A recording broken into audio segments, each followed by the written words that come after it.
This is enterVOID.com's VCast. enterVOID is the world's premier comics battling website. It's a place for artists of all skill levels who love comics to hone their skills through competition and collaboration. Check us out at enterVOID.com.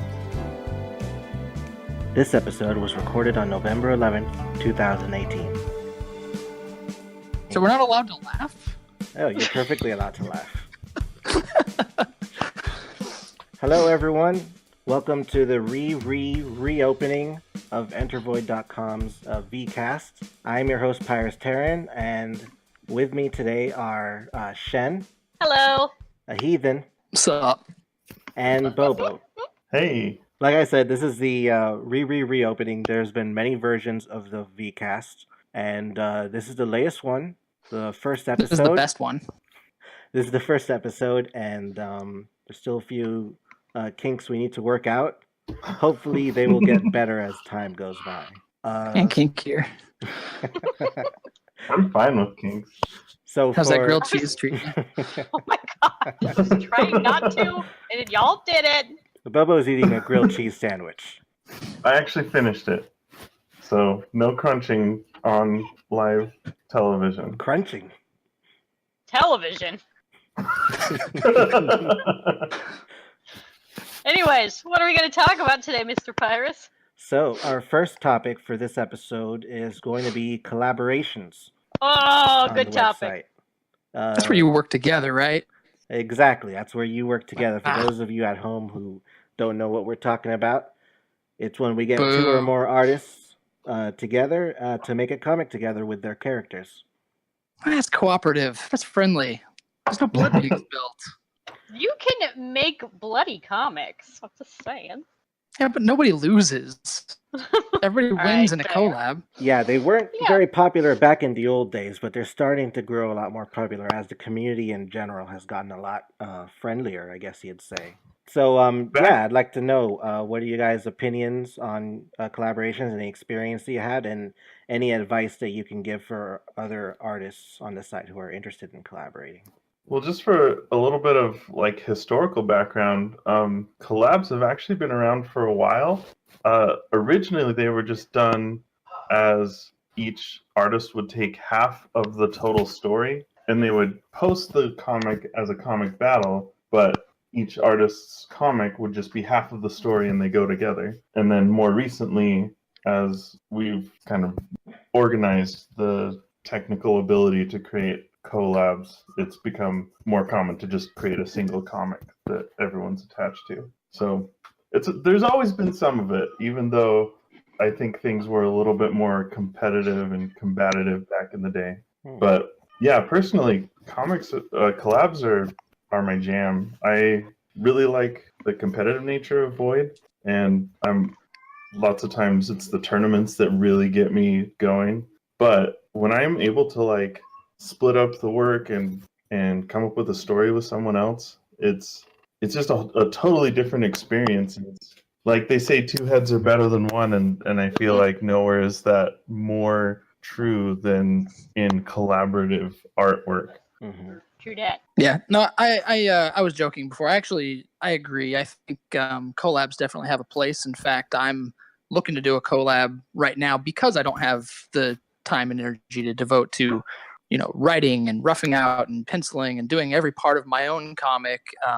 There definitely is sometimes you just want to be like, hey, can I do one part of a comic for somebody? Maybe either you don't feel like you have time to write something out, or you feel like your writing is weak, but you feel like you have strengths other places. And that's when a collab is best, is when people can kind of utilize their strengths. And that's really what the mainstream comic book industry, at least in America, is it is a very collaborative process. There's almost no American, I guess Image and stuff does, but most comics at least have letterers working separately from everybody else. But the actual professional comic model in America is all about collaboration. You've got a different person doing every single job down the line to bring that book together. And I actually think that bringing more of that to Void in an optional way, obviously, would be awesome, and get people kind of get their, if they are interested in that, kind of get their feet wet in, hey, this is what it would be like to actually work in comics, which is something that I'm very interested in, and would like to kind of promote more of that on the site in general. And as while I do love the old school roots of Void as being sort of based around fighting video games, which I'm also something else I'm passionate about. And I do appreciate that people are kind of branching out and doing more story based stuff now. And there's some balance you can strike there. That's really fun if 2 or more people decide they want to have all of their characters as part of the same canon, as part of the same story. Like, we've both agreed that our characters would interact in this way, so why make separate comics that are going to be essentially the same comic? We'll just make one comic. So there's pros and cons. You know, the pros are definitely, like, as we've all discussed, you know, we get the shared canon, we get other people's point of view on how this would go down, and we get half the work. But then there's also, like, if you don't make a deadline, if it's just like a regular BB, it might take a long time because nobody's got a deadline, so you're just putting it off. Or if there is a deadline, somebody might rush it and you get it at kind of a last minute, and then you have like a day to color it or something like that. So, you know, it's imperfect because you don't have control of what other people are doing, but there's, you know, that's collaboration basically. But yeah, and it works great for people who don't have time to do an entire comic. Like right now, I'm doing a Christmas collab with Bangarang's character, Holden Shark. Bang has 3 kids, so she can't do a whole battle, but she can do some of one, so... Shen, I think out of the 4 of us here, you've had the most collaborations. Lordy. Probably had the most more than you? comics. Yeah, even more than me, I'd say. I mean, I don't really know how many I've had. I haven't counted, but aside yeah. from the holiday comics. But I feel like Pyrus, you have a lot of shared canon, but maybe not as many just like comics where you're both working on it together. Right. Yeah. How do you get your characters' hooks into the greater Void zeitgeist? I don't know if anybody has done that better than Pyrus has. Persistence. Yeah, and yelling at everybody. Hey, I love your character. They should hang out with mine. And just banging your head against the wall long enough that people will eventually turn their heads and notice.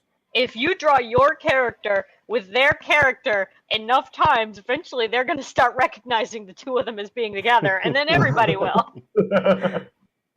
So Shen, do you have any advice you can give to new members that want to get into more collaborating as far as the planning process?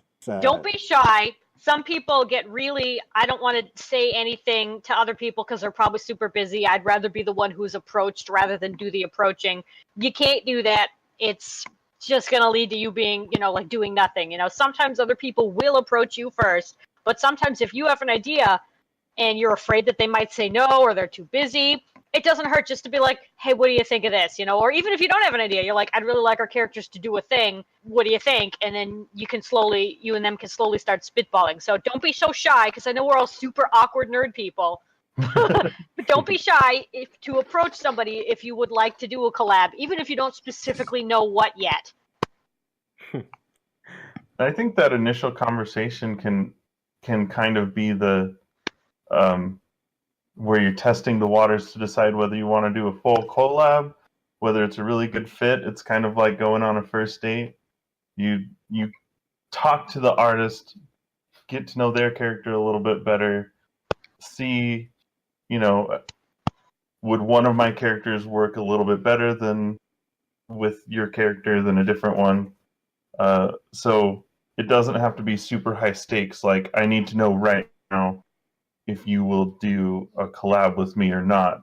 It can be really just like, I think it would be cool if our characters were friends and interacted, and you can start thinking of a story together, and then that's just naturally going to turn into collabs if it works. Yeah, sometimes it takes like almost a year for you guys to actually get together and do a collaboration. Like when Cats got here, right away, she and I were like, Lily and Cadenza need to do something. It's only this month are we actually finally doing anything. Sometimes it takes a minute. That's okay.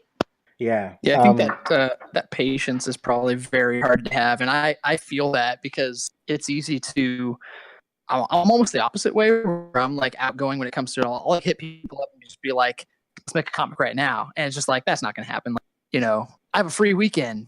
Oh, it's not going to happen right then. Not everybody gets a free weekend at the same time. Exactly. Yeah, and that's just kind of the thing is, like you said, like people are busy and stuff, but I'm almost like they're not busy drawing comics. They're busy with not drawing comics. They're not going to be able to draw something right now. Like everybody's putting stuff off, and that's just what it is. Better people than people like Shen are drawing comics right now, but drawing like 18 at any given time. Yeah, right. I'm literally inking one as we speak. Good job. Yeah. See, that's how you work. I'm not drawing anything. I'm not even looking at pictures of drawings. I don't even know what I'm. Heathen was saying the American industry works this way, where you got everybody playing to their strengths. You get the best inkers inking, the best pencilers penciling, the best colorers coloring, the best writers writing. When you practice that on Void, getting everybody's strengths in and trying to iron out the weaknesses, your aesthetic starts to blend as if it's a third artist. That's what I always try to go for when I get into collab with someone, to try and get in a situation where when our stuff blends together, it looks like there's a third artist at play there. Yeah. Oh yeah.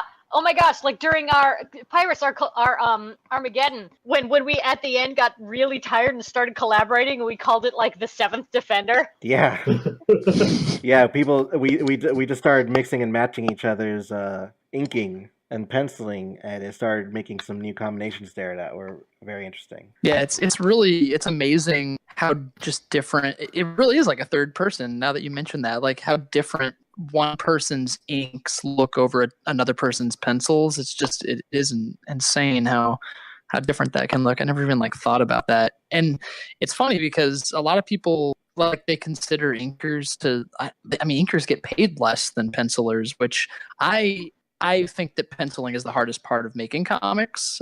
Some people might disagree with that. No, I find with it you. the hardest part. Yeah, but the inking makes it. The colors make it too. Each part, obviously amplifies the whole piece as it does. But and each one is used to try and correct any mistakes the past one had.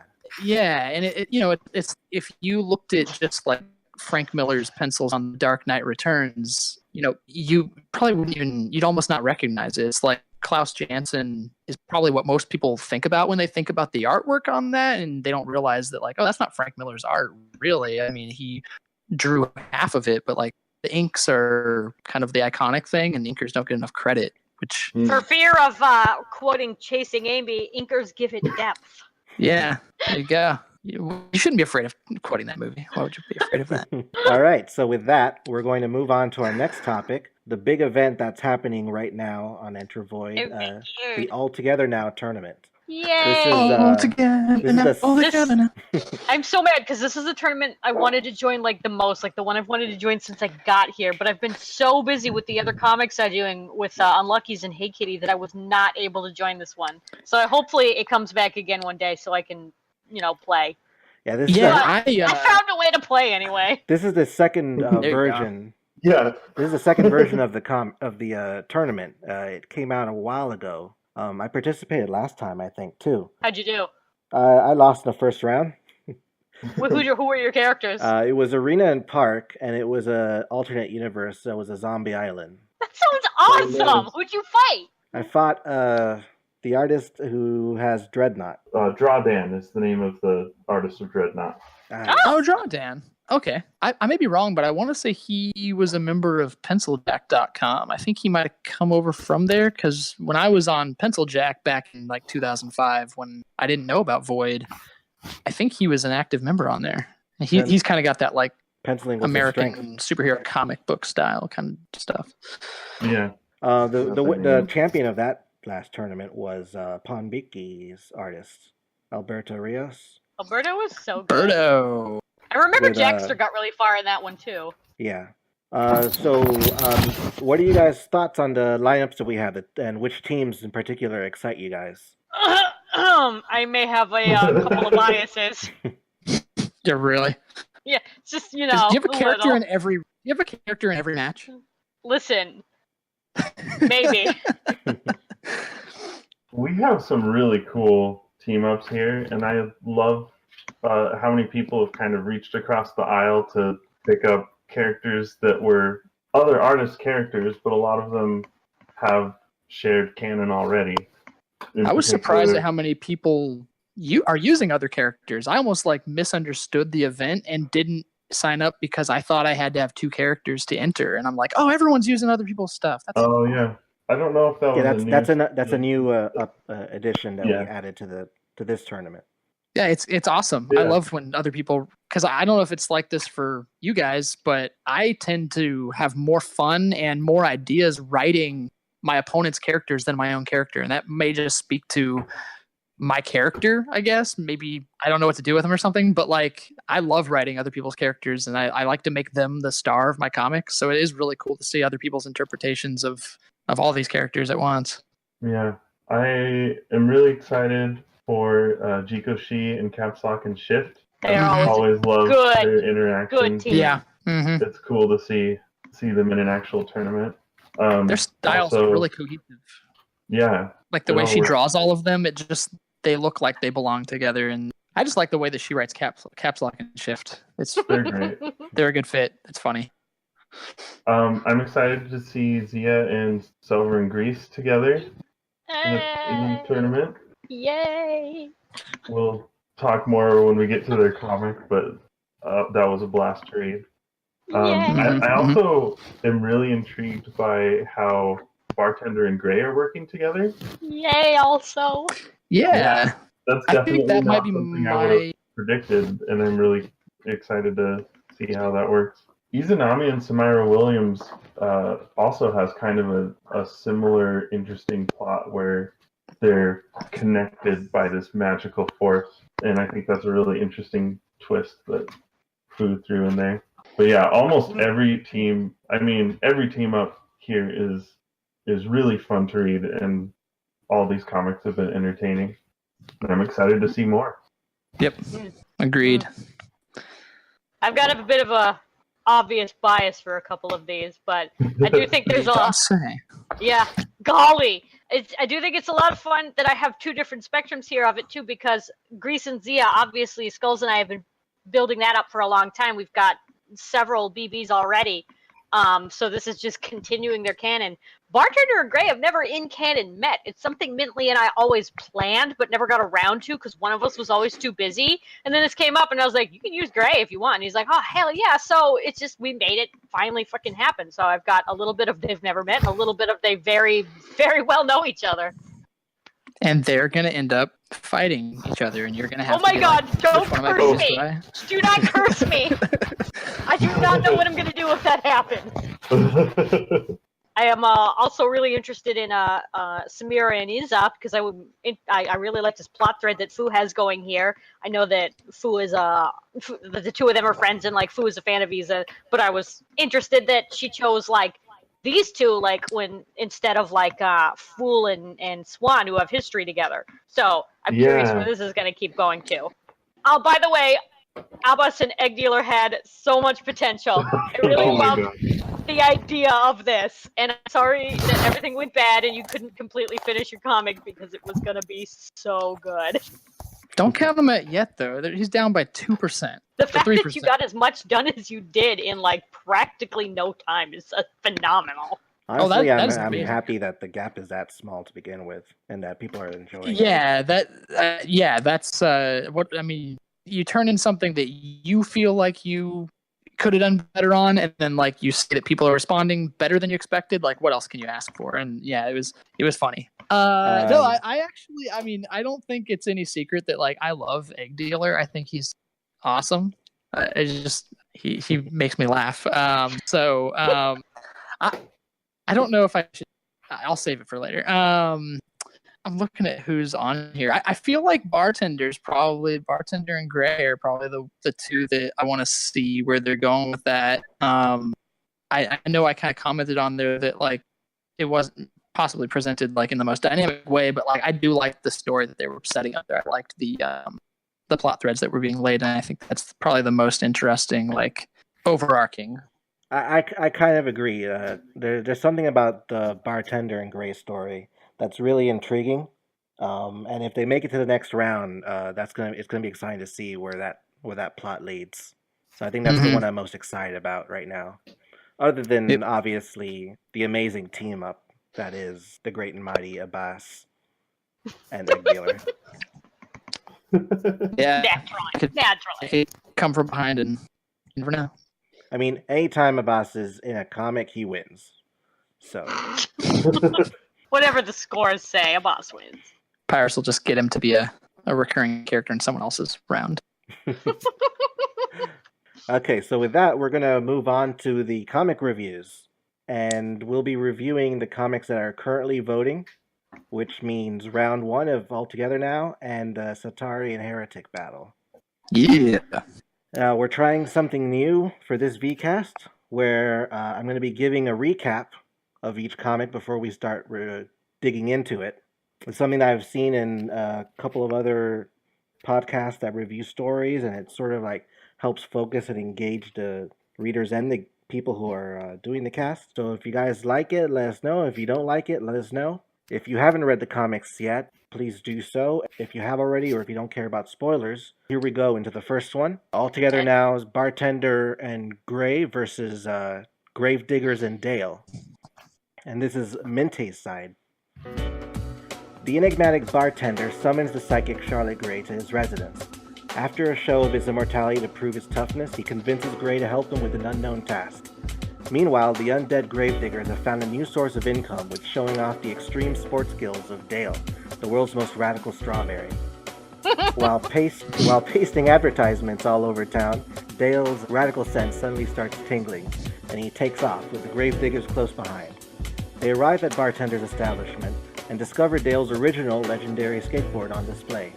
The trio are able to trade the skateboard using Dale's single coin, but as they leave, Bartender uses dark magic combined with Gray's psychic power and Dale's coin as a conduit to attempt to literally rip Dale's soul out of his body. The Gravediggers are able to cut the connection before Dale perishes a second time, but for Bartender and Gray, it was enough of Dale's soul to prove the experiment a success. Meanwhile, the Gravediggers find to their horror that the part of Dale's soul that left him was his radically cool side, leaving a bespectacled, lame nerd before them. So lame. That final frame is like probably my favorite panel in all of these comics combined. It was so amazing.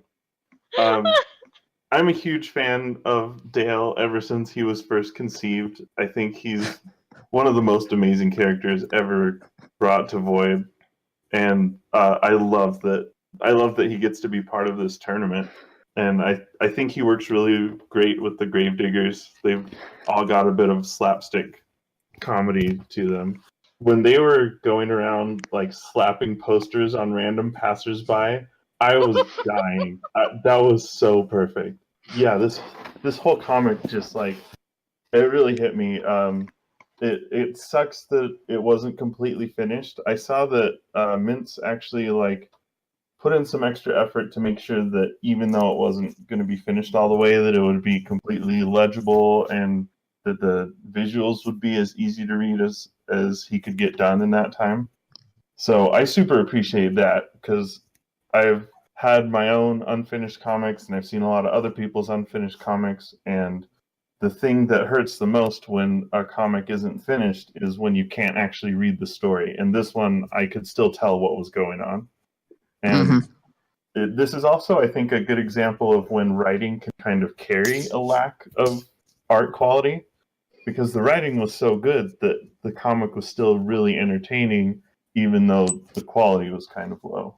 So I think it's a really good example to look at when you're comparing writing versus art in comics. Yeah, this plotline is really cool. I'm excited to see where it keeps going, assuming that they win. It's a very close match right now. Yep.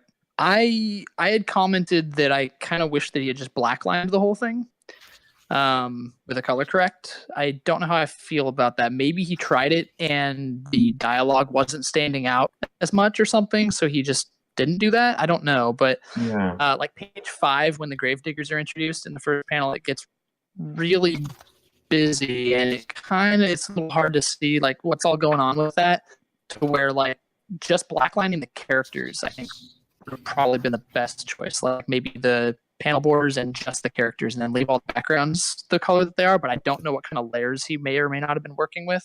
So maybe that just wasn't really feasible in the time that he had. I do appreciate that he has all of the. I'm sorry, is Minty a guy? I'm saying he. Okay. Yeah. I just not trying to assume anyone's gender here. So it is very legible. I'm a stickler for good word balloons and fonts and things, and he made good choices with both those. I like the hand-drawn balloons, and the fonts are good and stuff like that. And most of the comic is definitely, it reads. Obviously, there's no contrast whatsoever. Everything's line art. So having some sort of black, some sort of different something for the foreground and the background objects and the different characters and things would have helped readability. But like Bobo said, basically any comic is carried, unless it's a silent comic, most comics are carried by the dialogue and the story. Even as somebody who, when I read comics, my eye will catch on a detail like, ooh, I'm going to turn back 3 pages and see how somebody drew the line to like indicate a knuckle on this one guy's hand. Like, that's just how I read comics. I'm like very detailed like that. But even as an artist, I mostly just read only as fast as I can read the dialogue. I don't really sit on the art for very long. So as long as the artwork, communicates what's happening and you can read the dialogue, that's really all that matters. So I would much rather have an incomplete art comic that has all the story there, and at least the art is consistent. There's nothing, any more incomplete than anything else. It's like, it's just the pencils, and that's fine. I think he did an excellent job of writing everybody's character, and just like everybody got an equal amount of time, I thought, basically, and they were all written really well. Like, as far as being in character, everybody basically said all of my thoughts. Sometimes the art gets a little lost because it's unfinished, but the story is incredibly intriguing. And I don't know what else I can say that A hasn't been said, B isn't super biased. Let your bias out. Let's hear your bias thoughts. I want to see Gray continue on in this tournament, and I want to see where Gray and Bartender are going in this. I think it's going to be connected to my character, so obviously. Yeah, I think that's actually one of the things that he did with them, is not tell us what is coming. That you have to leave the reader wanting to find out what's going to happen. So just the fact that I love that last shot on page 4 of her just like, I think we can make it work. And then boom, goes into the Dale skateboarding action and what's going on with there. Like, there's just some really like clever little scene transitions and stuff going on here. And the camera moving around on page 5 is just like, there is a lot to like in this comic. And I'm actually glad I'm looking at it again more closely now, because there's stuff, just backgrounds and things that are better than I may have given them credit for at first. Yeah, one of the things that I think artists are able to practice with, especially when they're doing 2v2 comics, is working with 2 different scenes and getting these 2 scenes to connect. You have characters doing something somewhere on one side of town, characters doing something on another side of town, and these 2v2 battles, I think, are a great way to practice that kind of storytelling. And I think Mente did a really good job of showing that. I love that last panel on page 7 where he's just like screams to a halt, like right in the into the frame. He's got his hand down. It's awesome. Oh yeah, the Akira pose. Yeah. Yeah. Oh yeah, that is what that is. Yeah. I didn't catch it at first. I like the little dust trails. Like, anytime people get kind of like sloppy with their like their special effects, it just like adds a lot of energy to the scene. All right, so with that, we're gonna move on to the next comic, which good job, Minty. And wait, I don't want to sell anyone short. Who's the opponent? We're talking about now. We're talking about Camel. And here's the recap. All right, for Camel's comic. In an alternate world where fashion and runways rule, supermodels Gray and Dale are bitter rivals. Backstage before a big show, Gray confronts Dale and their assistants, the Gravediggers, and the 2 bicker about wardrobe malfunctions and magazine exposure. Gray remarks that her boyfriend Bartender has crafted an outfit that will, quote, change culture and make your tits fall off. As the two hit the runway, Bartender activates Gray's dress, an intricate, shape-shifting wonder of modern art shapes that dazzles the audience. However, Gray's thunder is quickly stolen by Dale, who, on their skateboard, performs an ollie off the runway and, basketball in hand, slam dunks a previously unseen net. The crowd goes wild. I like to think the net is part of his outfit somehow. It's like a performance art piece as his clothing. All right, so right off the bat, I definitely have to call out the text. It was really hard to read at such a small size, and I'm not sure if that's because Camel was working kind of zoomed in and didn't realize how small it would end up or what, but that's definitely something to pay attention to. And I think a lot of people have trouble with the text ending up either too big or too small. So just make sure that you zoom out so that you're working at the same size as the final product, just to check to make sure that the text fits well with your comic. The overall tone of it, this kind of absurdist alternate universe, is like right up my alley. I love absurdist humor in general.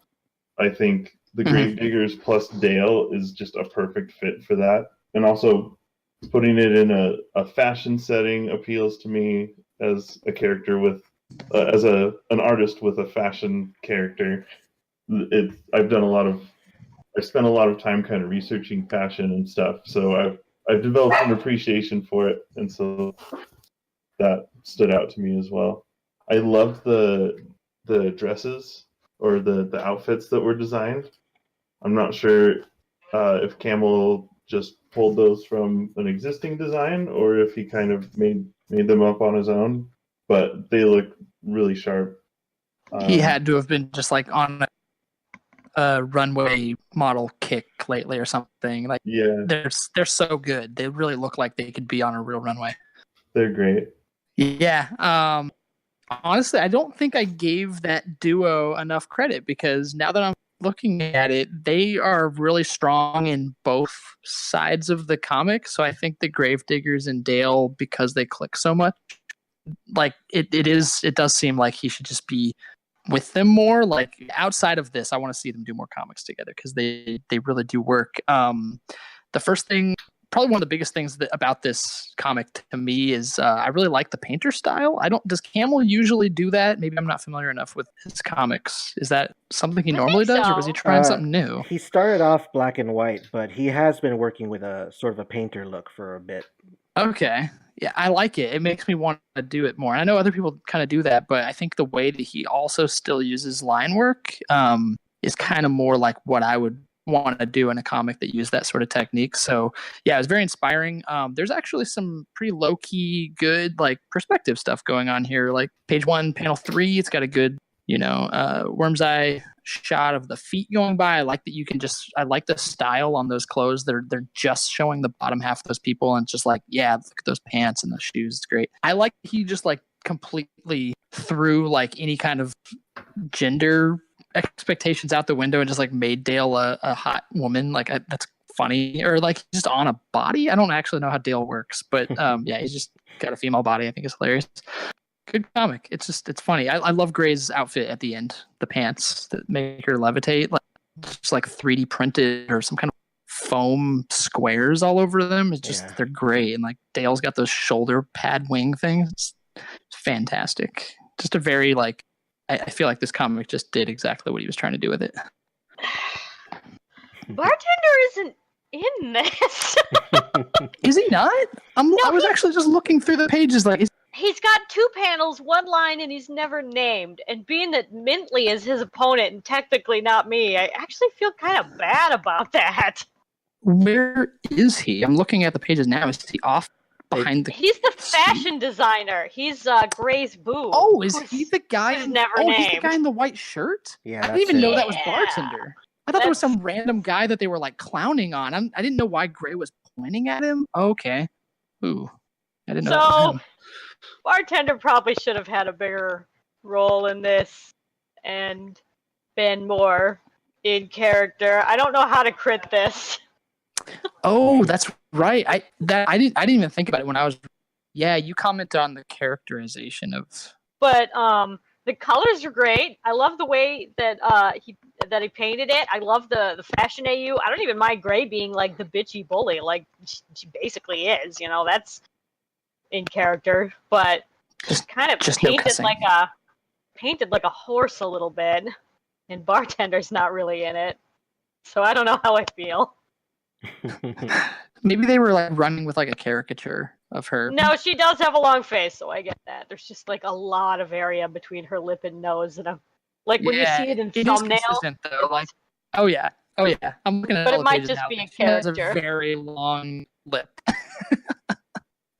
It's consistent. He made a choice. It was a style choice for like That's that character model. So there's that. But I do love Hot Sexy Dale performing that wicked hot slam dump. That's pretty freaking great. And how it was her outfit that makes Gray fly. That's cool too. Yeah, I really dig the alternate universe going on here, and I had a good time for most of it. I feel like the last page of the magazine should have been the cover of the comic rather than the ending. Because when I got to that, I felt like there might have been a joke I was missing when I got to it, or if it was just supplemental material. I wasn't sure what. I was really hyped after the slam dunk. It was a callback. It was a callback it's a earlier callback when he's like dissing her, saying that she's like on the cover of a sex magazine. Yeah, or it's a something. callback to another magazine that they bring up. But I was on a Dale hype train with the slam dunk. So then coming to that, for me, it sort of wasn't the best way to end it. Okay, it feels like a cold stop after like the hype moment. Right. Mm-hmm. I can see that. Okay. Well, great job, Minty and Camel, entertaining comics. And we're going to move on to the next round, which was AJ versus Skulls, with Kojiro and Spectrum versus Zia and Grease. Yay. And we're going to start with the recap for AJ's comic. Deep in a lithium flea market, the dragon hero Kojiro is on the hunt for the amorphous monster Spectrum. He stumbles upon the couple, Foxtail Zia and the werewolf Sovereign Grease, battling the very monster he's searching for. Kojiro shoves Zia out of the way to face the Spectrum himself, but Grease takes the shove as an attack and immediately charges at Kojiro, shifting into his wolf form and throwing the Dragon Man into a Hymean mine. The radiation off the Hymean triggers Kojiro's own transformation, but before he can return to the fight in time, the Spectrum has consumed and taken Grease with him into the ether, leaving him and Zia alone, and our readers with a cliffhanger. First of all, the white thumbnails keep throwing me off. I keep thinking something broke. Yeah. Are they just white? Because I was like, oh no, he didn't submit. Just made white thumbs. Yeah. When AJ sent me those thumbnails, I thought something had broken in the email. Like we kind of said earlier, that kind of old school vibe that it had with the style and traditional inking to it just hit a really cool spot. It has a really cool feel that you don't see around as much as you used to. So that was really fun immediately to see. I think one of the things that I liked the most about this comic was the attention to detail of all the different characters that were in the background.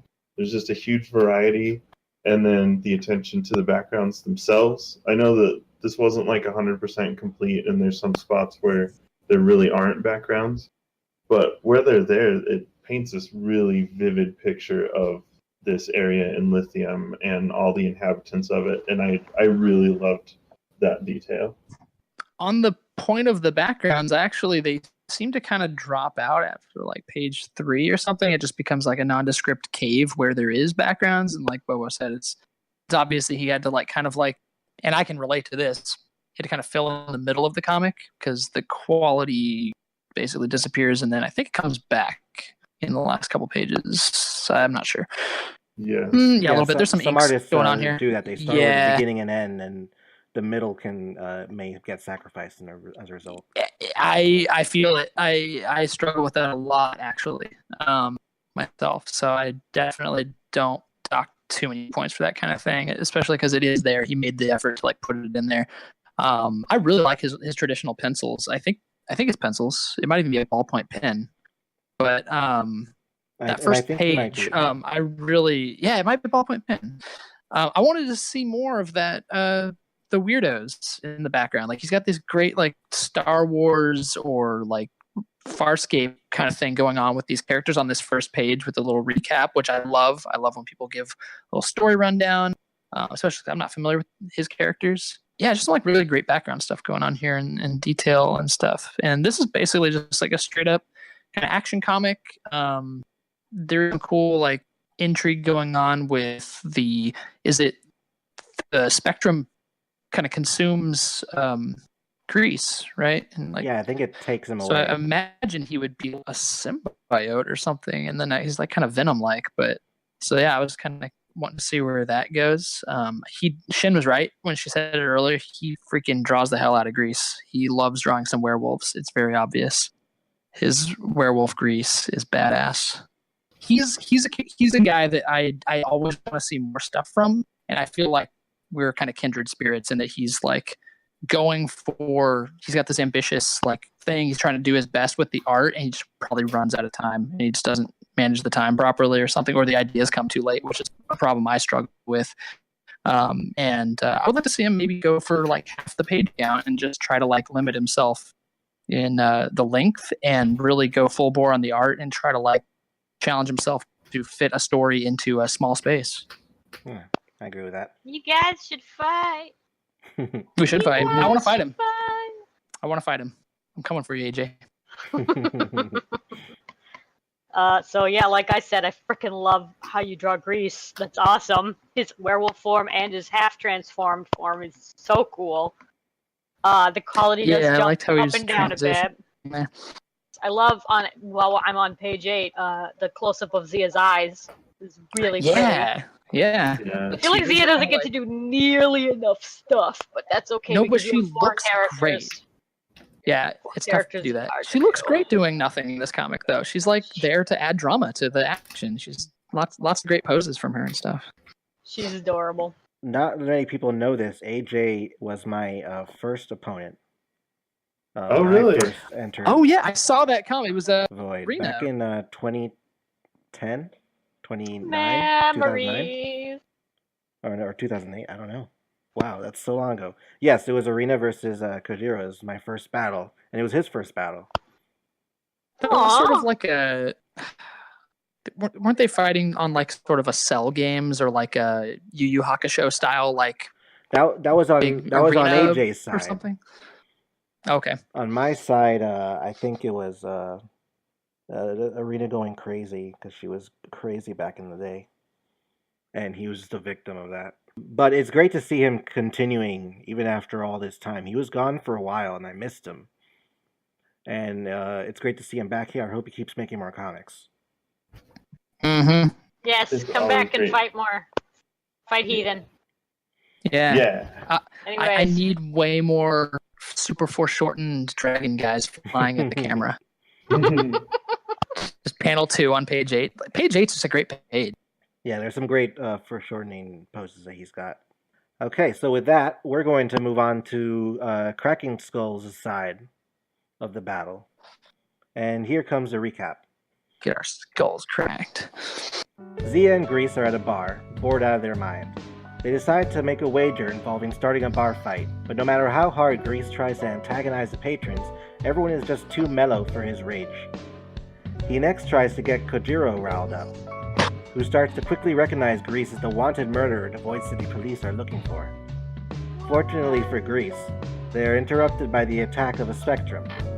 Kojiro charges the monster to take a swing, but Zia, oblivious to what's happening, walks up to the boys and into Kojiro's flying fist, sending her reeling back into a table. Before the Dragon Man can get a word in, he's floored by Zia and Grease's double team attack. Later, outside the bar, Grease asks Zia to the next day's winter festival. So, this is one of my favorite comics from this round. The comedy in this is just so perfect. There's also something kind of meta about how, like, no one in the bar is just ready to brawl at a moment's notice. It's kind of like how Void has changed over time. Like, people don't just get into fights over nothing anymore. And I don't know if that was on purpose or not, but I think that's I don't know. I thought that was funny. And that moment of Zia showing up, just like kind of popping in the frame, completely oblivious, and getting hit is just, the timing is just so good. The kids playing Monster Hunter. Heck yeah. That panel in particular just killed me. There's something very millennial about that. On, one's playing a Switch and one's playing a 3DS. Are they even playing again? The one big critique I do have is that I feel like Kojiro and the Spectrum didn't play a huge part in the comic. It was more about Grease getting into a fight than Kojiro getting into a fight, if that makes sense. So they were integrated into the story, but not as much as I think I would have liked. But overall, the comic was just super funny. I think Skulls did a great job of making everything feel really clean, even though it's a short time to draw it. How the attention to detail in the background is great. Obviously, not every panel has super detailed background, but where it's there, you can really feel this bar that they're all in. Right. Yeah. I was gonna say the same thing on. I think it's just the first page. Obviously, got a lot of care put into it. I feel like she was like, I'm not gonna color the rest of this. I'm just gonna drop the colors. But the background of the bar in panel 4 is professional quality. It's just really good. I like the monitors. Perspective looks right as far as I can tell. For the most part. Mm-hmm. Maybe not that weird side of the bar, but for everything else, it just looks good. Yeah, really good there. I kind of wish that it had gone 364 days without a physical assault. They were about to get a year. Uh-huh. They were close enough. But even in the backgrounds for the rest of the pages where she drops everything out for the most part, she still has the silhouettes of bar patrons and stuff, which just adds so much depth, and it tells the story. It gets the point across, and that's really all you need. And it's super clear. It reads really well. I like on page 2 how she statted those last 2 panels. He tips the table over and just a beat of oh, dude, what the hell? I got the same. I had the same thought though. I see this anytime it comes up in a Void battle. I feel like someone's making a statement about the way that Void is going, and I don't know if she's for or against it, or if she even did it on purpose. But everybody not wanting to fight. I think maybe it's more she was going for how real people act in bars, just the people that are our age now, or I don't know how old you guys are. Millennial age people that would be in a bar are not the old bar crowd that are going to get into bar brawls, and Grease is just clearly an older guy amongst 20 somethings. Yeah, so I think it was just a simple act of subverting expectations. Exactly. Yeah, it's just they're reacting the way real normal people would act. But I did have a pang of is she making a commentary on how Void is very non-confrontational nowadays? They're playing co-op Monster Hunter together instead of fighting. The biggest problem for me with this comic is, and it was kind of punctuated in your synopsis, which, by the way, I love the synopsis format you're doing. I like hearing your description of the events, because a lot of times the flaws or the strengths of a comic can come through when you attempt to just tell somebody what it is, what's going on in it briefly. Right. The last page, just the way you describe everything that happens in the comic, and then he invites her to do a thing that's unrelated to this. It's oh yeah, that's how this comic ends. I didn't like that last page. It was just came out of nowhere, and also there's just not another page after it. She doesn't answer him or anything, so it just kind of leaves you hanging on a weird thing. I guess all I needed was to see the Spectrum enveloping the bar in the background or something. That would have been a funny side gag. That would have been amazing. Right. Yeah. I have really mixed feelings about that too. Yeah. And I guess I'll just leave off on saying on the last page, which I don't like, I do like the first panel where she does those weird trees. I like the indication of the buildings and just those weird tree things. Oh yeah. I don't know. I just like the way she drew those. That's cool. And it does enough to inform the type of street that they're standing on. Right. So yeah, Good stuff. Yeah, this comic's perfect because Grease and Zia are in it. And they're adorable. They're the cutest, and they should get married and have 100 wrestle puppies. You know, I'm gonna actually rescind my critique as well and say it's perfect. Never mind. Let's go with that. I actually wish that she hadn't put her opponents in this at all and just made a comic about those two going on a date. That would have been a 10 out of 10. Well, that's something We'll these work on guys that have been BB later on. working on for a while. I do love the chemistry of all of the characters. It's really well written, just how everybody relates to each other. Even when just like Kojiro comes in and he's like, "Nah, dude, I'm busy. You know, I got things to do." And even that was like really fun written. Obviously, I love the way Skulls inks like everything, with all of her thin lines and then her big spot blacks. The detail in the first page is phenomenal.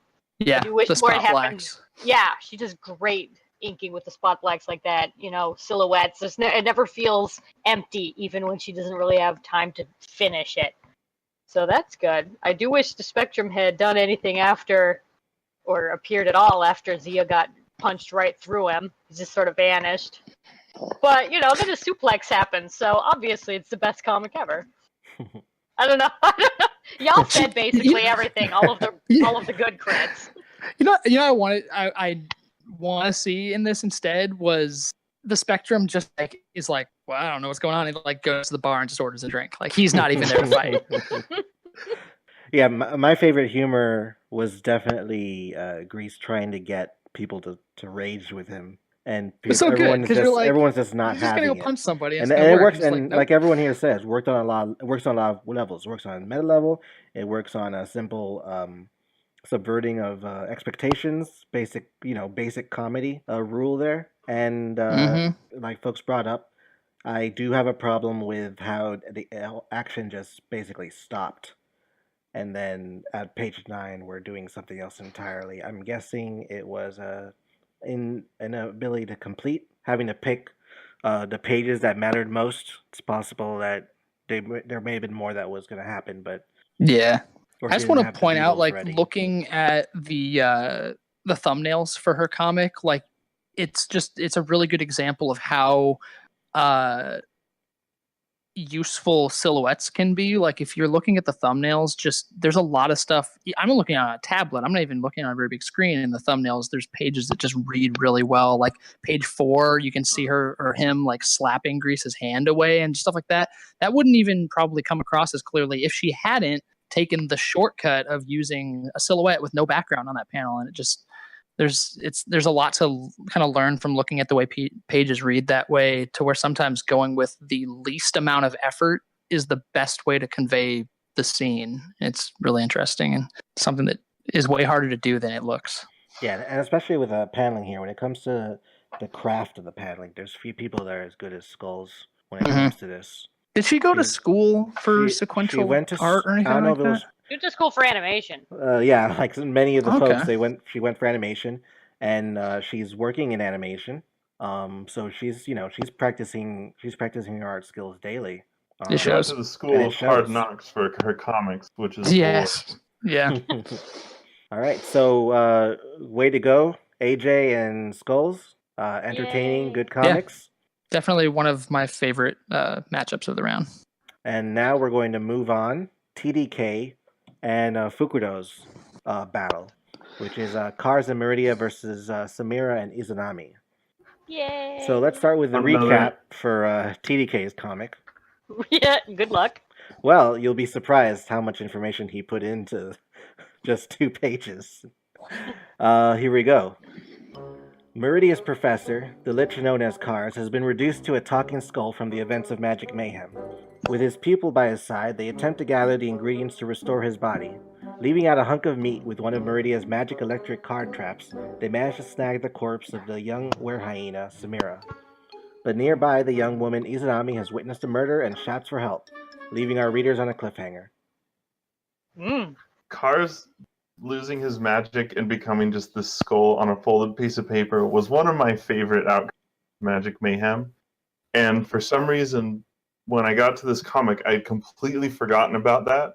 So when I saw him just attached like to Meridia's belt or whatever, I just died.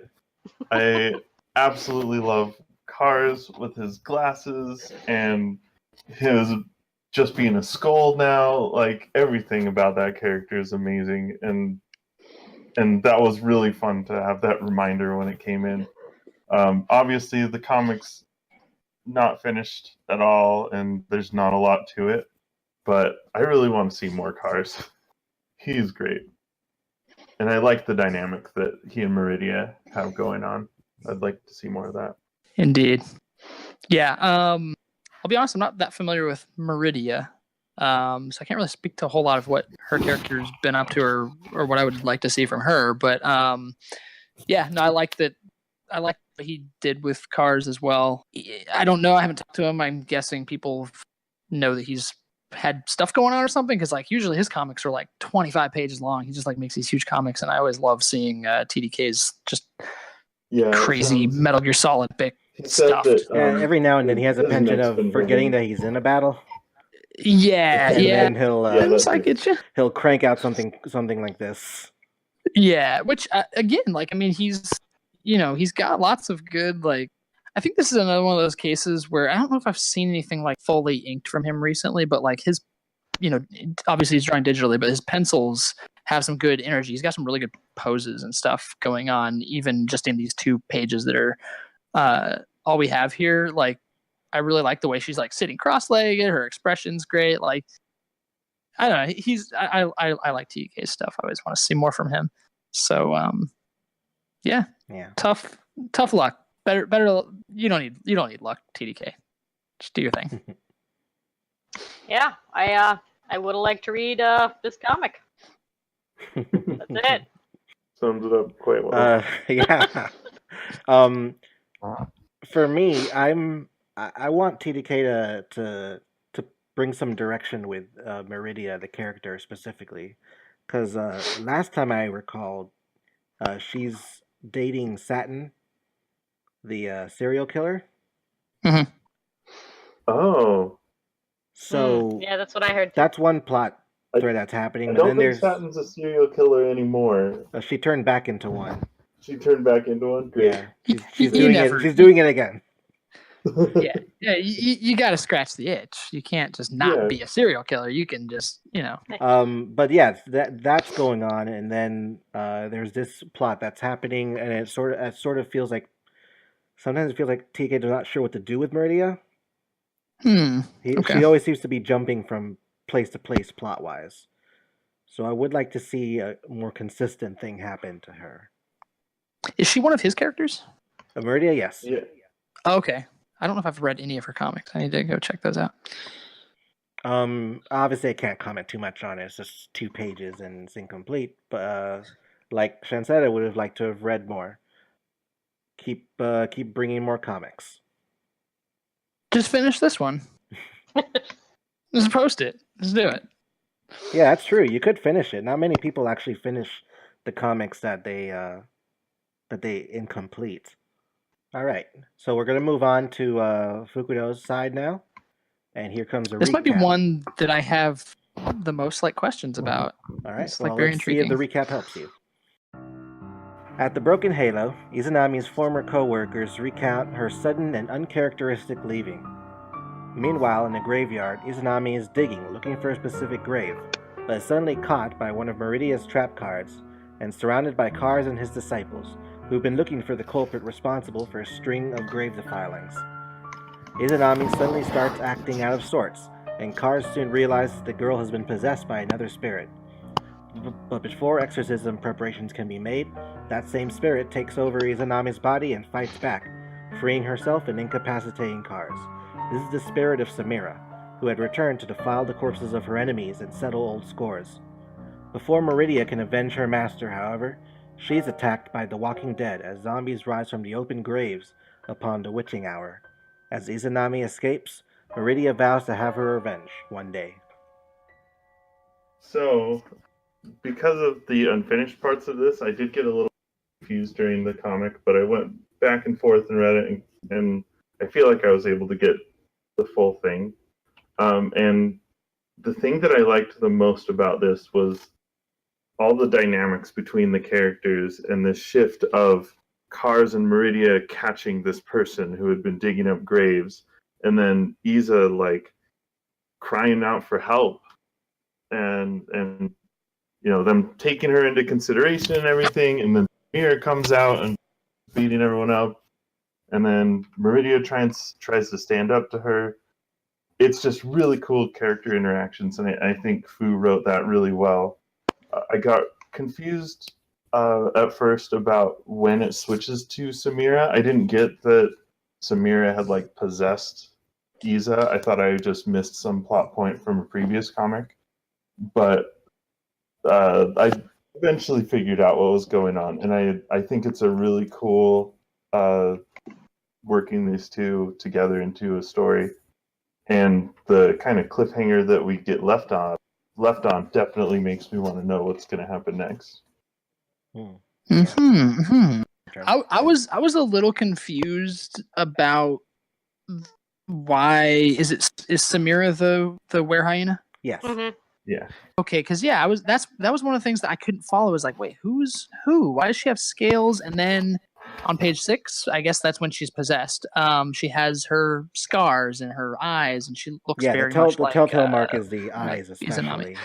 Okay, That's where you can tell when she gets possessed. Yeah, that was why I was having a hard time following this comic, because I guess I just needed to catch up on the character dynamics or read who these characters were a little bit. But right.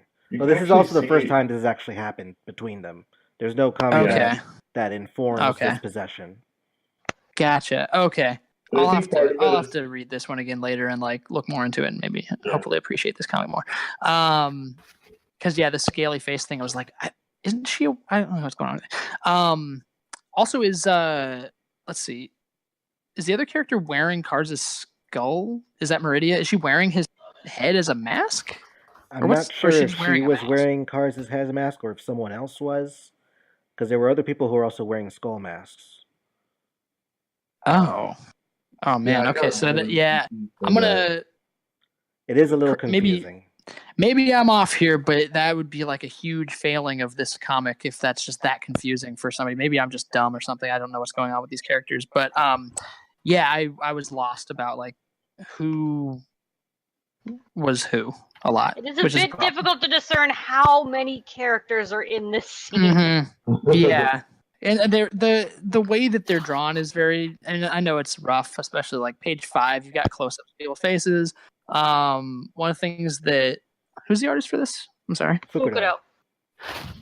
One of the things that they do is that anime blacking out people's eyes when they're having like a sneaky or like embarrassed moment. Right. Mm-hmm. And what that results in is a lot of close-ups of similar looking women with no eyes to discern what they're doing. So like, I don't know who those characters are a lot of times. So I gave this actually a pretty high entertainment value, even though I was confused because it had some cool stuff and I got a chuckle out of the last page. I was just thinking, even when Fu is rushing, her inks always look really good to me. She's just really good at like inking in spot blacks, I think. Mm-hmm. She's like kind of pushing it out super fast. Yep. There is a lot of stuff that's confusing. I don't know how many, like if Kars was actually there or how many people were in the graveyard, if there was some kind of cult, because at some point there was 2 characters wearing skull masks on page 4 there. The first I really like the last panel on page 4, by the way. The first page felt a little unnecessary. I feel like you probably could have just started at page 2 and I wouldn't be confused about who these people are if I'm supposed to know them. You know, they look like they have a lot of, personality and character, which is cool, but it also just makes me feel like I missed something. Yeah. So you probably just could have started right away on 2, and that would have worked just fine, and I would have picked up that. And I did pick up that Iza is being, possessed. So. Yeah, page 2 is actually a really good starting page. Like, looking at it, if they just took out the overlapping dialogue, the voiceover at the first panel, it's like a really good first page for this. There's some parts on and off where it gets really confusing and difficult to understand who's who and what's what. But I know that you were rushing. You didn't even think that, you were going to make it done. So kudos on getting this much done. And it actually looks great for what you did do. But there's points where, because the camera is always pulled into their faces, basically like a middle or headshot, it's hard to tell where they are and what they're doing and how many people there are. So maybe consider next time, since it looks like you might win this round, perhaps you would pull the camera out a little more sometimes and give us better establishing shots of how many people are there and where. And other than that, great job. I like it. Yeah. Any of the pages that are complete look really, really good. Mm-hmm. Unfortunately, because of a lot of the incomplete panels, some of the faces are hard to read, and that leads to helping it get a little confusing on who's where and how many people are around and all that. So that's really just most of that is actually just an incompleteness. If this was a complete comic, it would probably look gorgeous. You probably could have started on page 2. I think folks would be able to figure out with Carla's explanation that she was possessed, she was acting strangely. Also, I don't have much else to say about it since so many of the issues are because of the incompleteness. But the stuff that's there looks great, and I'm happy you're back and making comics, and I hope you stick around longer and make more. And with that, congratulations TDK and Fukuda on entertaining battle. Even if TDK's pages were brief, what we had there was interesting. And we know what he can do. And now we're going to move on to the last round of Altogether Now, which was Mortuchin versus myself. And it was Jiko, Capslock, and Shift versus Abbas and the Egg Dealer. So I'm going to start the recap with Mort's comic first.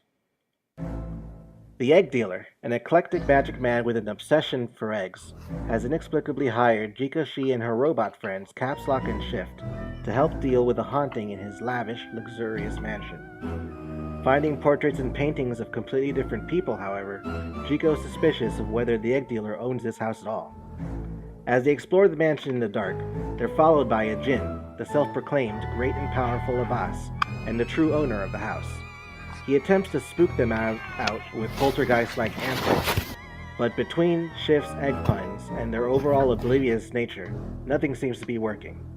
Finally fed up, Abbas reveals himself and directly demands that they leave his home. It's quickly revealed that Egg Dealer is actually just an egg-casing troublemaker who had been hiring suckers to try and expose Abbas out in the open so that he could attack the djinn and make him his eggy slave. A battle quickly begins and is just as quickly ended as Jiko brings down the Egg Dealer with his natural weakness, the frying pan. The Egg Dealer is carted off by the police, Abbas is finally able to get everyone out of his house, and Shift ends the story with the wrong kind of pun, much to his dismay.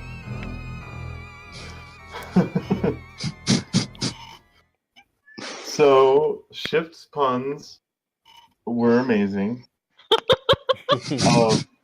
I think my favorite thing about this comic was all the expressions.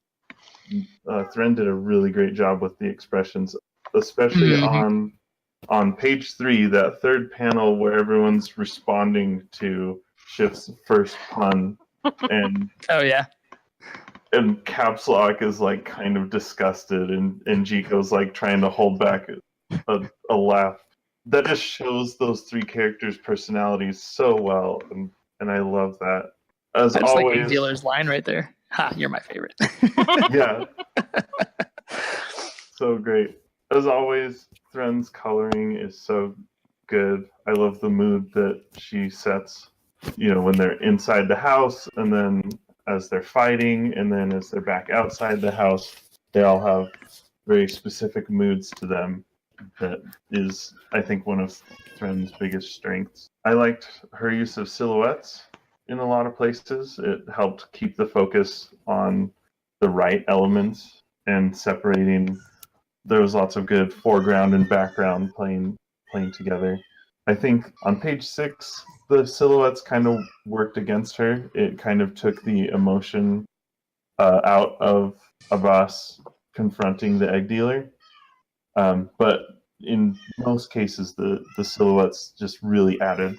And I think smart use of silhouettes is a really great way that you can give yourself less work as far as adding in all the details inside of the silhouette in a way that is smart and actually adds to the comic. This comic is a little rougher than some of Thren's stuff, but again, it was a short time period, so I think she did a great job of that. And the backgrounds where they were there added a lot to setting up the mood of the story and everything.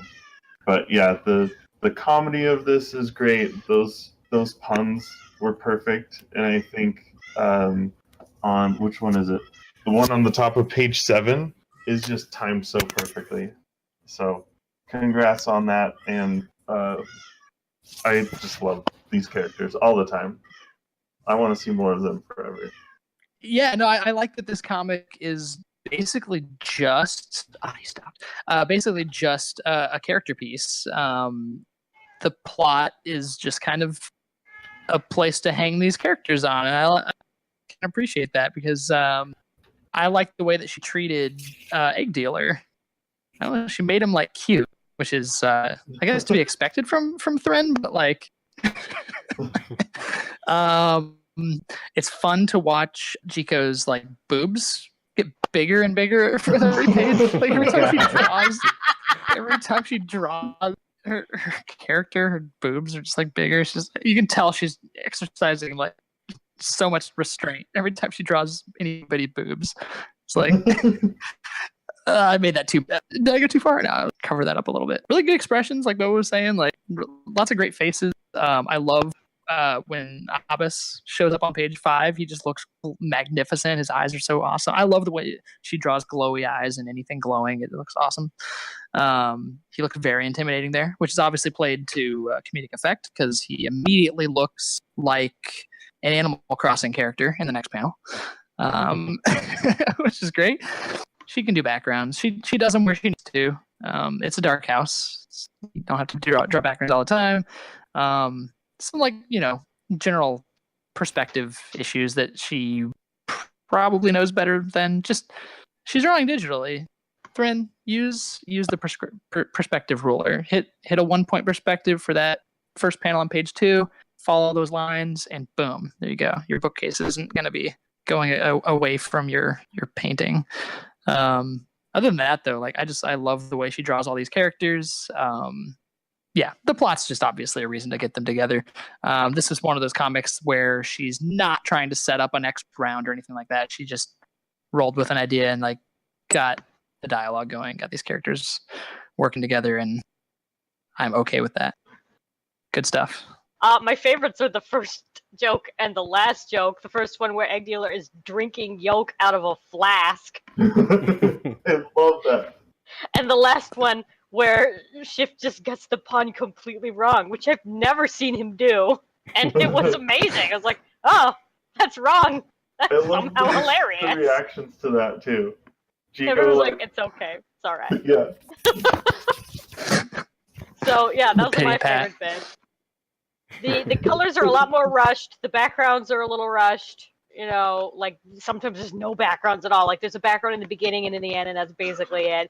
I'm not super sad about it because the story reads so good. The action, the expression, the gesture is so good. Her colors, she knows this. I love your colors. It's phenomenal. The way that it's just like transitions from the blue into the green for the Egg Dealer and then the purple. I like on page 2 the incredibly adorable portrait of the family. I don't know if they have a last name or not. The last name is actually Abbas. Okay. Abbas himself is just first name. Abbas himself is just Abbas. Okay, so it's Satari, Abbas, and Abbas. Anyway, it's not Abbas, it's Abbas. Like a boss. He's just one word. Like. All right, no problem. Anyway, adorable painting. Great story, hilarious, great colors. Little phoned in sometimes, but that's okay because I loved it. Everything else was phenomenal. Good job. Loved it. Yeah. I like that Abbas has a speech balloon that's just dedicated entirely to a very large capital I. Yeah. I really dig this comic a lot. I love the family painting.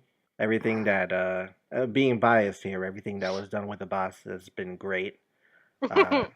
His whole introduction there is sort of a throwback to to Genie's introduction in Aladdin that starts off mighty and magnanimous, and then suddenly he's got a crick in his back. I don't know if you guys remember that movie. Oh, that's right. Yep. I don't know if that was intentional, but if it was, I caught it and I dig it. I agree that it's a little sloppy sometimes, even though the green works really well in page 8. There is a lot of sloppiness in there, and I might have said this before, but I think if there's one thing that Mort can work on more, it's action and action composition. It's anything she does is very beautifully rendered, but I feel like she can get a little more dynamic if she tried with action sequences. And like in page 8, when Egg Dealer uses that offense mode, I'm not quite sure what's happening in that middle panel. Yeah, he just like threw them at Capslock's foot. Right, I'm not sure what's happening, and sometimes I've noticed that happens very not often, but every now and then. Mort has these moments in her action sequences that don't read as well as they could. She's like Christopher Nolan. But other than that, Great, everything, it's... even when incomplete, looks gorgeous, and it was great, and Abbas was great in it, so Abbas won either way. Exactly, yeah. All right, so with that, we're gonna move on to the next comic. Round, my comic. And you were in this? And here's yeah, apparently I'm in this. And here is the. But are you in it to win it? That's the question. Let's see. I don't know. I was in it. I was in it for the eggs. Oh, you got eggs. So here is the recap for that comic. Jiko Shi is working her shift at the coffee shop at the Red Eye when she's greeted by an unwelcome sight: the self-proclaimed great and powerful Abbas, who has been stopping by frequently to complain to Jiko, who's unable to leave her post, about the recent absence of his daughter, among other things. Abbas is not above turning the customers waiting behind him into animals to continue his impromptu rant, as he segues into what has most recently irritated him: the return of his age-old nemesis, the Egg Dealer, whom he refers to as the Ovarian Haggler. Meanwhile, down the block, the Egg Dealer has taken a ride from Good Samaritan robots Capslock and Shift, who are headed to the Red Eye to pick up Jiko from work. This works just well for the Egg Dealer, who's headed to the same place. Abbas's ranting stops when Egg Dealer and the robots arrive at the door, and Abbas and the Egg Dealer size each other up with pomp and vitriol as Caps and Shift wait for Jiko's shift to end. However, things spiral out of control between the two magic wielders, and the coffee shop soon becomes a maelstrom of blue fire and body horror of people being turned into eggs.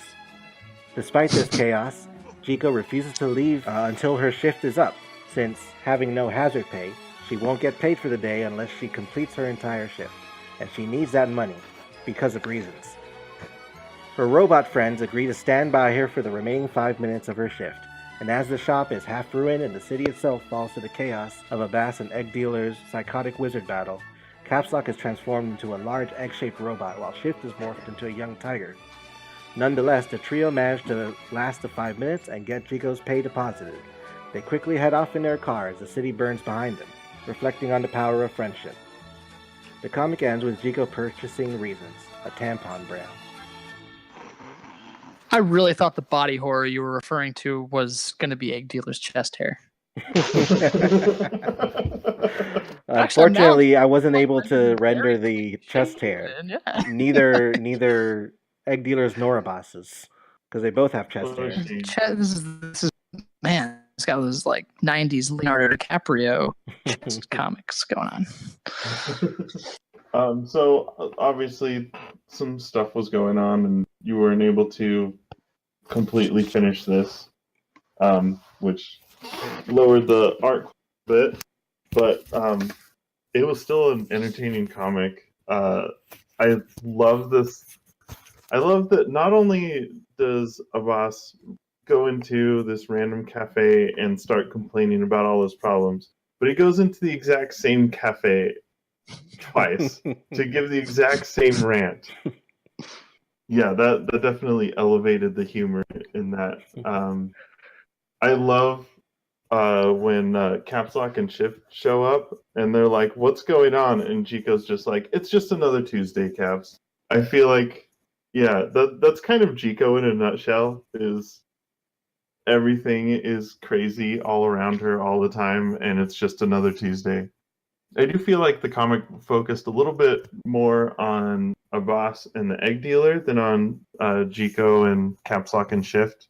Like, I thought that their interactions were entertaining, but it was kind of like a side story going on while this other thing was going on.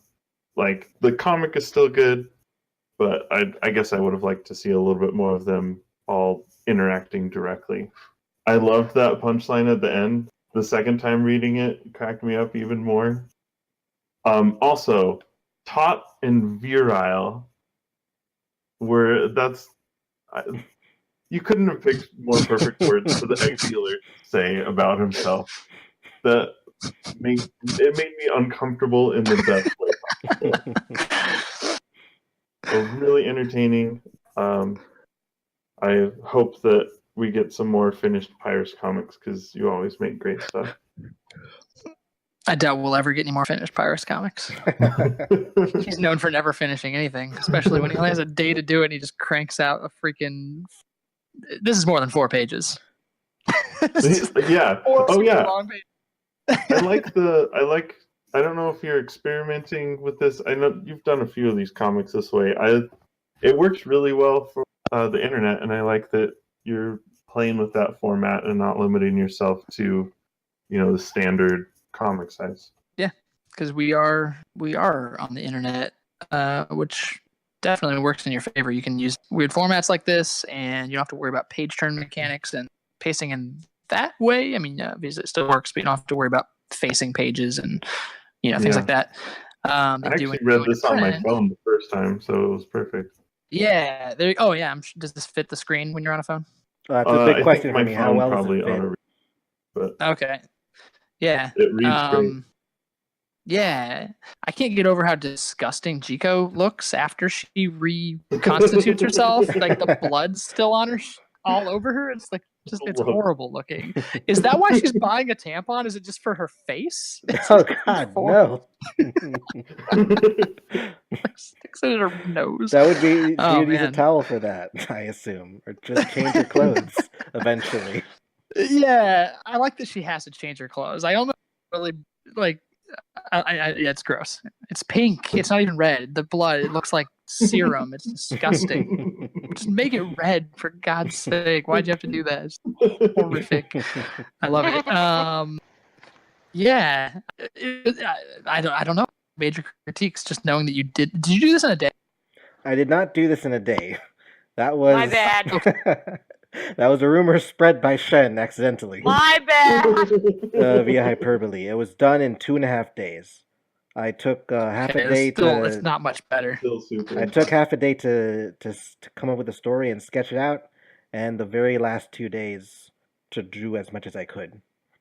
And I tried a technique where I... one day I tried a making a technique spirit where bomb. I just tried drawing all the silhouettes first and coloring the silhouettes first. So okay. That sort of helped me get more of it done, but at the same time, it left me with only an hour left to draw faces. An hour? You had a whole hour?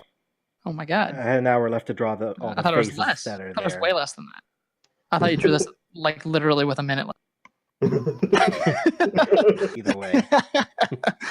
That's great though. Yeah, the faces, man, they're good. They're awesome. They're just like they're all yeah, they're a highlight. They're great. Well, I do love the infinite canvas. I've been messing with that myself a bit, not on Void, but in general, and I think you just nailed it immediately, like the pacing and everything and all the things that you can do with it. For how little time you actually had to pull this off, it's goddamn hilarious. I love all of the great big gestures. I love the poses, even the ones that are JoJo poses, but also the ones that are not JoJo poses. Like when the egg dealer is hitchhiking and he's just got this. I don't know why he's doing it, but I freaking love it. His hand is. He's doing it because he can. It's just crazy. Abbas and the egg dealer both are just goddamn insane, and I fucking love them. This was just I don't know. This was just absolutely bonkers, and I don't really know how to crit this in a proper way because on the one hand, it is super unfinished, which we all know. But on the other hand, what you did do is so good. I'm actually really impressed how little time you had to pull all of this off. Except, the faces, but we explained that. So they get the emotions across. there are faces. You can say that. They're definitely faces. And it's still a full color comic in like 2 days. Also, I said this in the comments, but is that you in the front of the line that gets turned into a boar? Hey man, maybe. Nice. I thought everybody had a lot of fun dialogue. They had a lot of fun characterization. The culling egg dealer, the haggler, had me just in stitches. I love Abbas, and we should have 800 more years of Abbas. Oh yeah. So, other than that, I don't really know what to say because obviously anything I could crit, you already know. So yeah, just how deadly serious he is about this whole thing is just great. And yeah, the page where Jiko's face is putting itself back together is horrifying, and I love it. It's fucking, oh my god. I really want to do like a Hideko Araki style egg dealer comics, super detailed, like pen and ink drawings of him. Like, oh my god, I gotta fight him. I want to fight him so bad. Yeah. I didn't have a lot of time. I was going through a lot of drama, real life drama situation. So, let's hear about that. I'm kidding. No, tell us about the comic. So, it's not the first time that I've had very short amount of time, and I just tried to crank out as much as I could. Part of it is planning the days ahead to make sure I don't have to do anything else. It was very fortunate for me that there was a weekend before the deadline came up. That should always be the case. And part of it is rationing my sleep. I sometimes don't sleep, and that's totally my choice. I'm not advocating for people to not sleep. Rest is very important. But sometimes for some comics, I don't sleep, and I work on it, and I just keep working on it throughout the night, and that helps. Some of it is also just, having been drawing for ages, eventually you just pick up little tricks on how to speed things up. Yeah, you seem like you've got a good handle on the process, I imagine. I think the thing that I'm fastest at is coming up with the idea. So that's the part that takes me the longest. And to write it and I'll block sit on it a down. comic for the first week just being like, how am I gonna bring this together, and time just slips by, it's terrible. So the fact that that's your for me, that's the fastest is, part, coming up with the idea and what I want to do. So that gives me lots of time to work on the rest of the stuff. Unfortunately, my time management's still shit anyway, so sometimes I still don't get it done on time. But I will brag that I'm one of the few artists that actually completes the comic later as a Beyond battle. Yep. More often than not. And time management in general, learned the coming up with ideas quickly is just talent, or a gift. So you've got the advantage there. You can work on the other thing. Well, thank you, Garrett. Thank you guys very much for the notes. Congratulations again, Mort, with your comic. Your comic was terrific. Everyone loves it, obviously. And with that, we have finished reviewing all of the All Together Now comics so far. Yay! And we're now winding down to our final. Winding down to our final review. Most VCasts will not be this long because most VCasts will not have this many comics to review at once. So the next one is one that just came up recently. It's Heratik versus Satari by the artists Jiko and Saraxis, who haven't been around for a while, and they popped back in for this Month of the Dead battle. I'm so excited to see more comics from both of them. Here is the recap for Jilo's battle. Deep in a secret facility, the mercenary Satari, blinded from her last battle, is held against her will, but soon the monster alien Abyssal known as Heratik breaks into her chambers, and she convinces it to free her. A rocky alliance is formed as the two fight their way through the facility, killing anyone who gets in their way. However, before they can escape through one of Heratik's abyssal tunnels, Satari's bat-like beast transformation is triggered, and she loses control of herself, attacking Heratik in a blind rage. Heratik fights back and seems to mortally wound Satari, who reverts back to normal, and regrets her actions and that she's too far gone to escape with Heratik. Heratik, however, reveals that they will still be together, and the abyssal virus Heratik carries infects Satari through her wounds. As the paramilitary fill the room, they're met by Heratik and his new abyssal thrall, the mutated Satari. Hell yeah. Oh my god, I did not realize that I needed this monster fight so much in my life. Oh my god. I loved both of these comics just for that matchup. To see those two monsters fight. Oh, you guys both did such an amazing job. Gilo, I love the more realistic style that you bring to Heratik. It kind of puts it in a little bit of a different perspective, because he's always been a bit of a body horror creature, because he's like morphing from a handsome-looking humanoid character to this, eldritch creature, basically. And seeing it in your style just kind of ups the ante on how much it reads as horror and not, crazy monster. So I always love when you can see when people with two very distinct styles battle, and you get to see things like that, and just get the same character from a different perspective. And I have to say, reading this comic made me want to go back and read both of these characters' entire archive, because you did a really good job of incorporating their histories into this, and just making me want to know more of where Heratik has come from, where Satari has come from, what's been going on. I love your art style. You already know I love your work and wish that you would make more comics all the time. All the time. Yeah, Gilo is great. I'm looking to see if there is any place where I can see the use of whiteout, and I don't know that there is.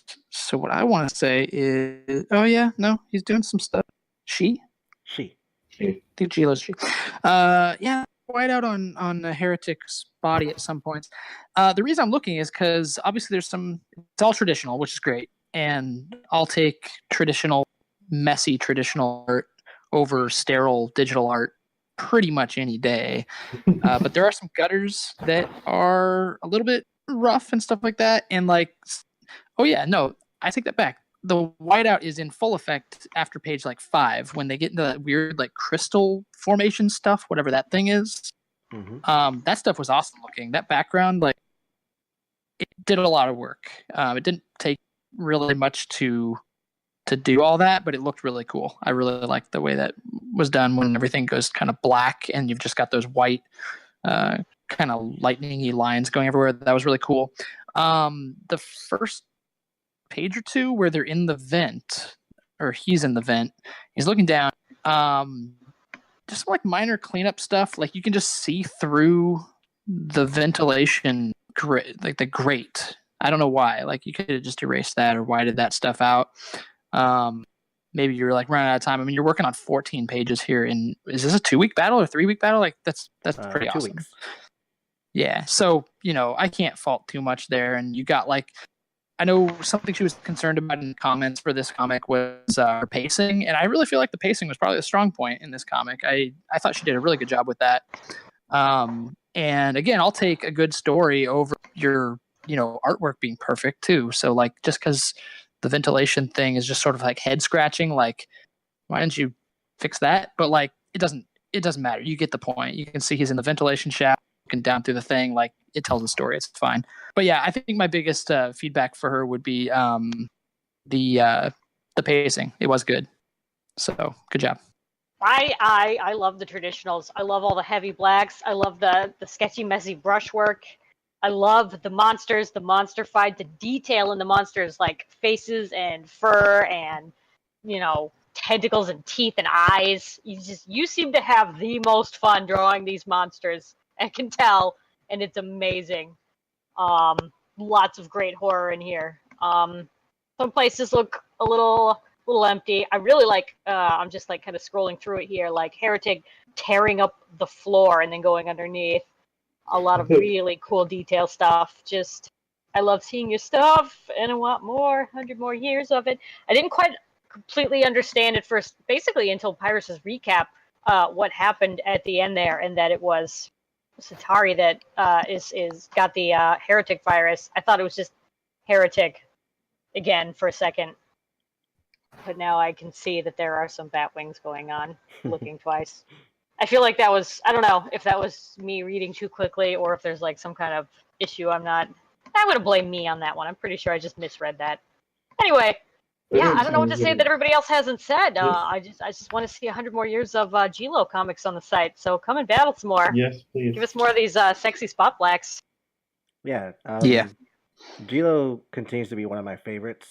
Every time she comes around, and there's stuff in here that is just out of sight, especially the material that she does with the monsters. This is like the definition of spared no expense when it comes to the amount of detail she adds. The things that she wants people to pay attention to, she puts extra work into, and it looks great. Not just the way Heratik is drawn, but the gore. The pacing is great. I think I said that in my review in the comment. One thing that I do think that this one needs a little work on is composition. There's some panels, like in like the third panel in page 7 is one of these panels where there's a little too much empty space going on, and you could have really bunched that stuff up together. Also, the top panel of page 9, there's a big ol' empty space above our characters there. There was one more that caught my attention. Page 13, the top panel of page 13. It's enough times that I feel like it's something you want to pay extra attention to on your next comics, to try and make sure that all your compositions are consistently great, so that these particular panels don't stand out as a result. Okay, and with that, we're going to move on to the next part. Last comic. Syraxis' side, and here comes the recap. Deep in the woods, Satari is escaping from an unknown threat. She finally reaches a clearing and fires a flare gun, illuminating the field. Her hunter reveals itself as Heratik, who has achieved a new perfect form and wishes to give his gift of perfection to Satari. Satari transforms into her bat-like monster form, and the two have a bloody battle in the sky, claws and teeth flying. Heratik is victorious, as he takes the unconscious Satari and flies off into the night.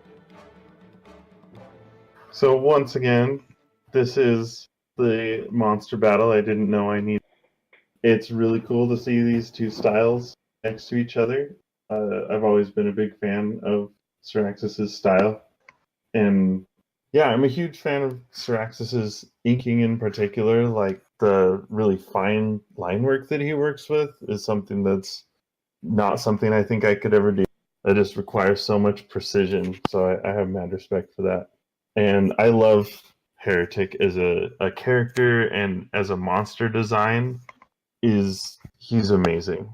Yeah, I love his perfect form. I love when he comes out and he's like, no, I'm not a monster. I'm perfect. That was just, yeah, that was great. Yeah, I feel like there's probably more you could have done if you had more time, but I don't have a lot of very specific critique about this.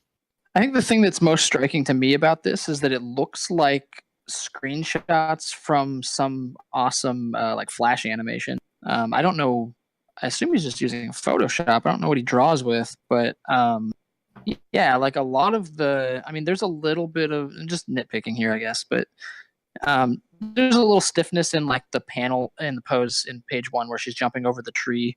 But there's a lot of really cool poses and stuff going on in here. On page 3, when she's starting to shift, the way her hair's hanging over her face, and she's got like her hands are really awesomely rendered right there. It's like you all see her like fingers breaking as they're kind of elongating, and just like he does an awesome job with these monster designs. Like you can tell that's like that's just his favorite thing to do, is just draw, like, obviously, I mean, look at Heretic. He just loves drawing these weird creatures, and as bizarre Heretic looks, like, he handles the werebat, like, really, really deftly. It looks great. On page 4, when you just finally see her in full transformation, like, she just looks awesome. I would...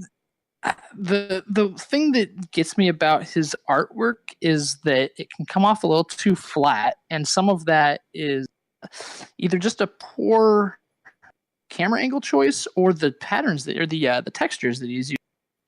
Not even brushes, but like these flood fill patterns, like on. I mean, a lot of this is mostly just a flat gradient.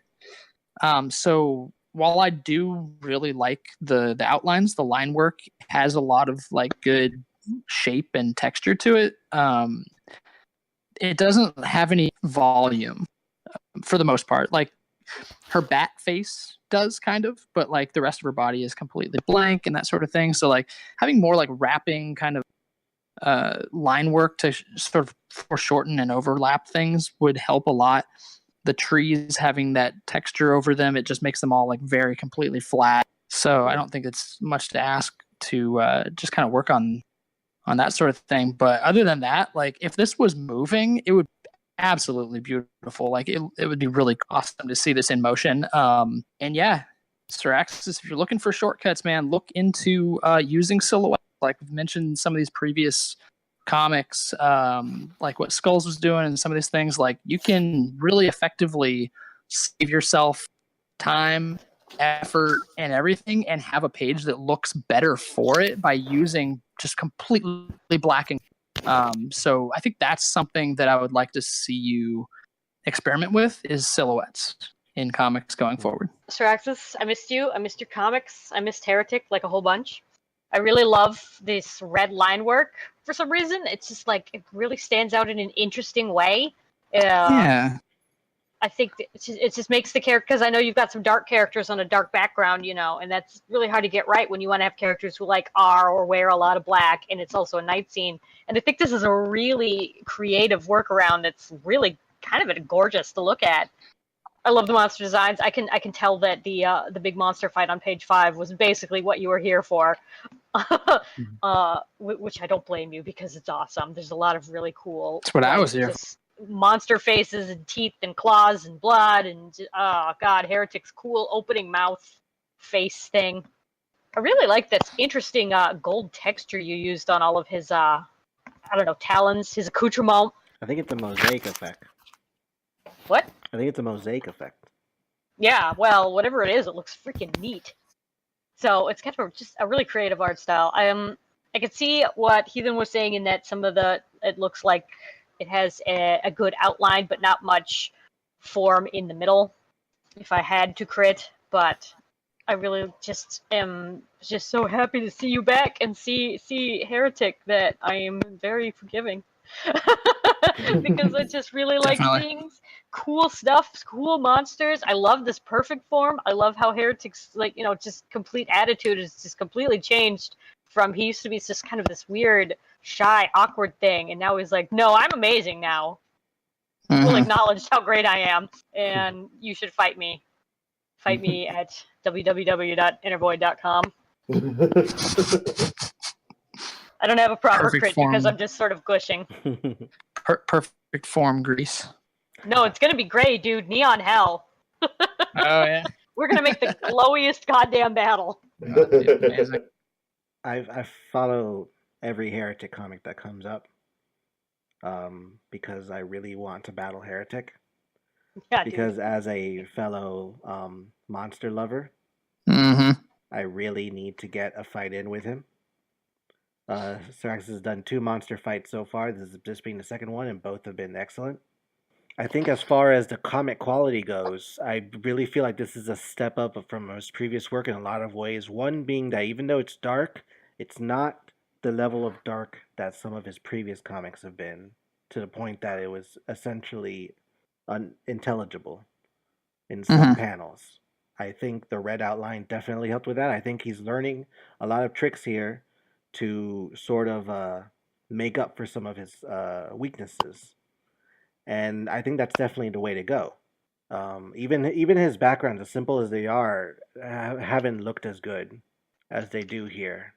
And beyond that, like, it's totally consistent. That's like what I was saying about it looking like animation. It's just, say what you will about it, it's totally consistent throughout. Yeah. So yeah, he's definitely got what he's going for down. I think what it's missing, that would have definitely helped it, would have been some hard shading, hard highlights, hard shadows. Give some hard contrast and depth to each of the bodies, because there's a lot of strong lights in this comic. You've got the flare gun, you've got the moonlight, you've got the lights coming off of Heratik. You got a lot of things to play with to give some really strong silhouettes and give some real depth. Like if you look at Satari in page 4, with the moon there, you could have gotten a really great halo off of her head there. And it would have helped hide some of what is essentially basically nothing happening there inside her body, where you could have added in more details. But even if you didn't add details, adding in a dark shade that helps shape and contour some of the musculature would have helped out as well. And, when in doubt, black it out. The gradient helps, but with the gradient, I think you should have also added, if you had the time, in the hard shadows. And with the detail that you add to these creatures, I know it would have taken a little more time, but it would have made this look really excellent. I guess that's it then. That completes the reviews. Congratulations to both of you, Gilo and Syraxis. We all miss you, and we all hope you guys will stay longer. Awesome Halloween comics, guys. Fight forever. And that wraps up tonight's VCast. I want to thank Heathen, Shen, and Bobo for joining us. Shen, where can we find you online? www.unluckiescomic.com. That is where my webcomic is updating. It is a webtoon format. It is about pirate hunters and magical girls, and it's Lilyfeather. It's Lilyfeather as a webcomic. And with pirates. So yeah, www.unluckiescomic.com. Read it. Heathen, is there anywhere online that we can find you outside of VOID? Oh, I do have an Instagram. It's just my name, Brandon Nebitt, on Instagram. Okay. Nebitt. One word. I'm trying to post more regularly. I usually just throw up like doodles and drawings and things. I'll post the process stuff if I'm working on a comic on there too. Bobo? Most of my stuff is on Instagram, but I have to basically all social media. You can find me at Cutipoot. If you need to know how to spell that, just find me on Discord. That's my username there. And yeah, I didn't quite finish Inktober, but I've been working on a series of Monster Girls. Nice. Cute Monster Girls. Not we all need more Monster Girls. Like we just saw with this last battle. So if that's your thing, then sorry. But yeah, come check it out. Okay, and this has been Pyrasterran, your host. Thank you all for listening. And where can we find your stuff, Pyrus? Oh, I am everywhere. Just put Pyrus in anything, and that's me, Pyrasterran. All right. Well, thank you for having us. We had a lovely time. Yeah, thank you. Thank you all for listening, and have a great day.